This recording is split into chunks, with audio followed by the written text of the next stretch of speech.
Well, less than 72 hours ago, President Biden kicked off the election year with a fiery speech attacking Donald Trump and his supporters, labeling the former president a threat to democracy. Choice is clear. Donald Trump's campaign is about him, not America. He's willing to sacrifice our democracy, put himself in power. Trump and his MAGA supporters not only embrace political violence, but they laugh about it. Trump's assault on democracy isn't just part of his past. It's what he's promising for the future. Trump is now promising a full-scale campaign of revenge and retribution. He went on to say he'd be a dictator on day one. He calls those who oppose him vermin. He talks about the blood of America as being poisoned, echoing the same exact language used in Nazi Germany. Uplifting. And now we're expecting to hear another speech from President Biden. The president will be giving remarks any moment now in Charleston, South Carolina. The state resurrected his political life in the 2020 primary after losses in Iowa and New Hampshire and Nevada.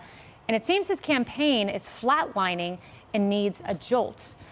Emily, Axios says Democrats were pretty enthused with his speech on Friday. He mentioned Donald Trump, I believe, 44 times, the economy, 0. I found it to be angry and not uplifting. I think winning presidential campaigns inspire. You think Obama, hope and change. It worked. I have heard Democrats argue this was just a specific note we're hitting, perhaps to shore up suburban women or independents, and we're going to have more to preview. What do you think we'll hear today? Oh, I think we're going to hear the same. It is the one note played over and over again that Trump is a racist and a threat to democracy. And now he here in South Carolina is planning to essentially engage in a racially charged speech, which outlines that white extremism is the worst threat right now to our democracy, second to President Trump. I think everyone is exhausted by it. And this is a theme that he keeps hitting over and over again because he believes it. What I'm curious about is that it is clear that the continued emphasis he places on this is only working for so long. And it's only working with a specific group of loyalists to him. So it increases the chances, as he refuses to get off of this train, that a third party Democrat runner will actually pull a lot of votes. And I'm curious about the people who are clearly running the show behind him. What do they say about that? Are they enjoying watching it? We know that there are reports that President Obama has come out and said, look, buddy, hey, let's have lunch. Like, I have been afraid of Trump's essentially power for quite some time and the ability that he might actually win this election. So who are the other voices? Why isn't he listening? Is it because someone there is propping him up in that way? I think it raises a lot of questions. To me, I'm not surprised at all by this. And that's the final thing, that none of this is surprising whatsoever. I think voters deserve better. And the question is simply when the voters will vote at the ballots and prove to this president we deserved better all along. Guy, I think this speech on Friday, I thought a lot about it. I think it had two audiences. One, the progressive left. They're very upset over his actions in Israel. They feel it's insufficient support for Palestinian people. Shore up the progressives, give them some red meat. But two, suburban women, remind them you can't vote for the alternative. This is why, come home to me. Yeah, and the playbook was rather successful for the Democrats and for Biden's party in the midterm elections. So I think Republicans shouldn't just dismiss the potency of the issue. The question does become, is it too one note? Are people to Emily's point, exhausted of it? And will people have had enough after 4 years of the failures of this administration to say, okay, I get the point he's making, and yet we can't take this anymore. I was better when Trump was president. My family was better off when Trump was president. That's maybe going to be the tension of this election. One quick thought about Barack Obama, since you mentioned him. Former president apparently staging this little mini intervention. I kind of wonder how that would be received by Joe Biden specifically, because there are reports out there that there were some tensions, a little bit of bitterness there where he felt disparaged by Obama. And Obama has said a few things about him. I just wonder if I'm going to come in and fix it is the attitude that Joe Biden wants to hear from anyone, let alone that particular individual. And to that point, Harris, so Obama reportedly, according to the Washington Post, mentioned David Plouffe, one of his former aides. And that name kind of strikes a chord with Biden because apparently David Plouffe was the one deployed to say, back down, let Hillary run in 2016. So I'm not sure how receptive he will be. Look, you hit a lot of notes playing that song. And one of the things that I can't miss is the fact that Joe Biden right now is shedding the black vote, and that in the Hispanic communities as well. And so what does that look like to America's first black president?